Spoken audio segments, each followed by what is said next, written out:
Dur, qulaq as keçmə. Çoxlarınız yazırsınız ki, Mehman bəy, dünya üzərində yenidən müharibələr baş verə bilərmi? Mən bir ekstrasens olaraq demək istəyirəm ki, dünya üzərində bilirsiniz ki, müharibələr bitmir. Və bəzi insanlar bizə suallar verirlər ki, Mehman bəy, Azərbaycanımızda müharibə olacaqmı? Mən bir ekstrasens olaraq demək istəyirəm ki, heç bir müharibə filan olmayacaq.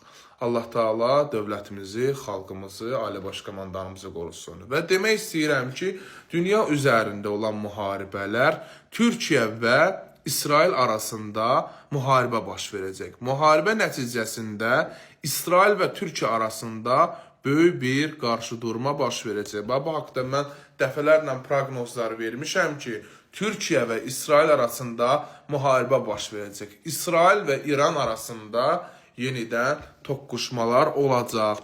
İsrail və İran arasında olan müharibədə böyük bir itkilər olacaq. Bu 2026-cı, 2027-ci illərə qədər hər an baş verə bilər. Bu haqda mən dəfələrlə deyirəm ki, bu proqnozlarda mən verirəm ki, bəzi insanlar sonra çıxıb deməsin ki, mən bunu demişdim. Azərbaycanımıza gəldiyində heç bir müharibə filan olmayacaq. Allah Taala xalqımızı, dövlətimizi, ali baş komandanımızı qorusun.